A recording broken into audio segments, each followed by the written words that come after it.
Manipur ki situation si adugi madik fatte adu ngasi numit nini humni curfew leibsida aina koina chalubagi mayamda kitang paudam jage na mayamsu video si yenga ngakhtang pothabra yengbiu aina ai video si upload tawjabani asang matang koi nga phabagi matang ni ayamba ko khonba inhunba khoi dang phaba ko mayam miyeng tamisi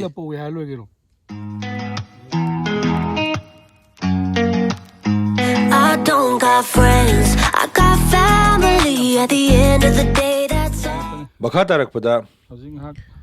mayam gi interest isai matek amatang hapcharake laioi khraba legendary singer asina asumna sethaluna sakpirami. Here comes a number, everyone, for you. Please listen carefully.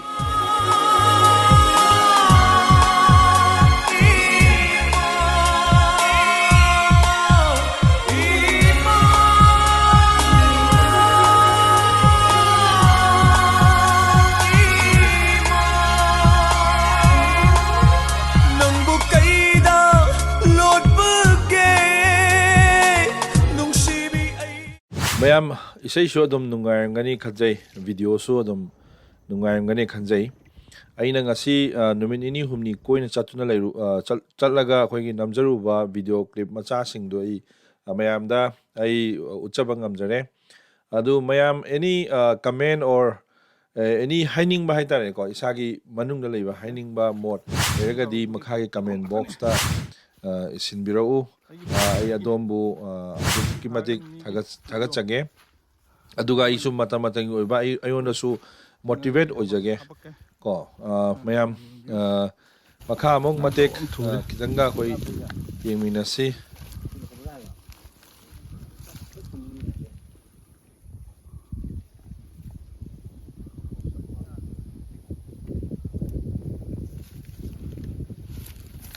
kairo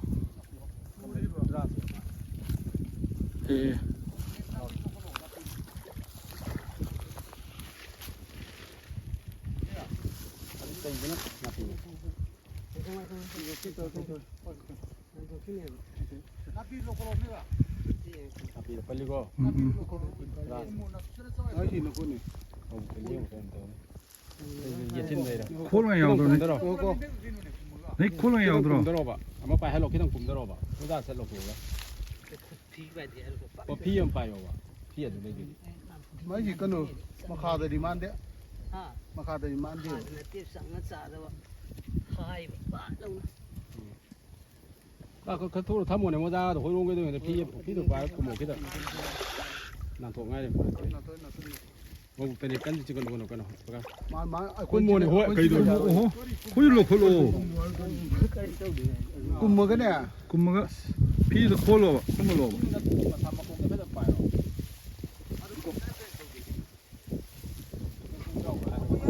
너 자식도 도네 그노 다메가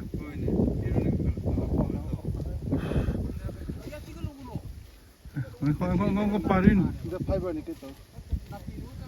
ni si ko ko mai pa ko mai pa no to pa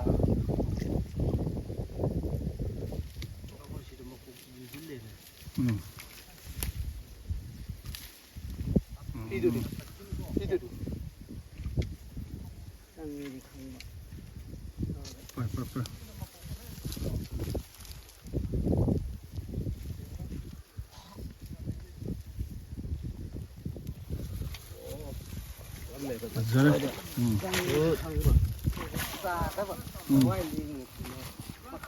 뭐 춤다니 as makuigano dali kra cái nô được liêng một nè makha liêng một nè sâu tâm mà đi hả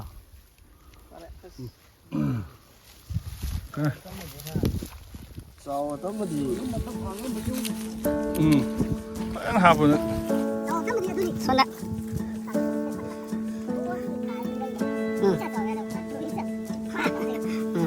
오케이 나 생기 난 야래 가기 야래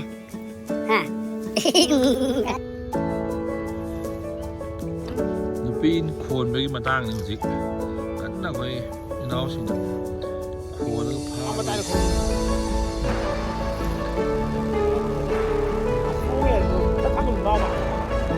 ꯐꯥꯕ ꯑꯔꯥꯏꯕ ꯅꯠꯇꯦꯀꯣ ꯏꯪꯗꯕ ꯂꯦꯞꯄꯣ ꯑꯗꯨ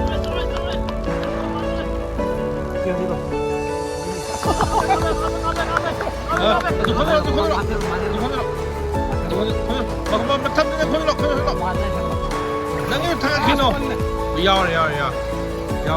ꯑꯃꯗꯤ ꯌꯥꯎꯔꯦ ꯌꯥꯎꯔꯦ 예.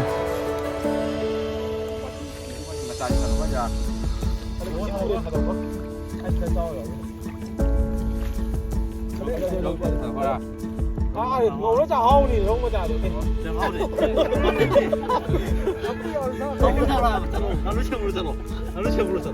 Nhưng mà Phú Lê mình ngoài tiền không ăn này. Cái này achou am yaugide. Mayam channel sibu ahanba oina biriba kai punamak like, comment or subscribe to biramo. Ai matam gi video semjaba ngamjage. Ai su motivate oijage. Amko hanan ningsingjari anuba ai ahanba channel sibu yengba kai punamak like, subscribe amasung comment makhagi comment box ta comment isin birau. Mayam mathang sidi akhoi oja tapta dagi nungai be sei matek ama khatanga mayam taminasi isai sida leire mayam taminasi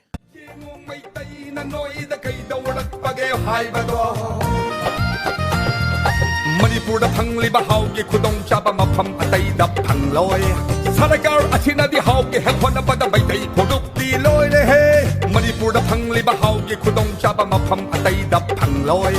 Sarakar achinadi hauge hekhona pada baitai phoduk ti loi re he Talu noi kukile oi loi da holen baitai dam sinnurak pagi phangni noi ge mang phamlen Talu noi kukile oi loi da holen baitai dam sinnurak pagi phangni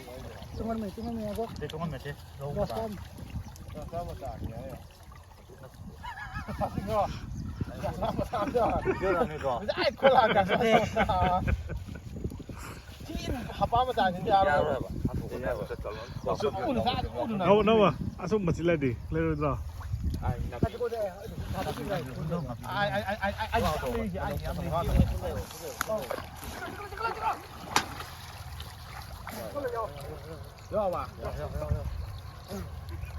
mayam ngasigi di matangda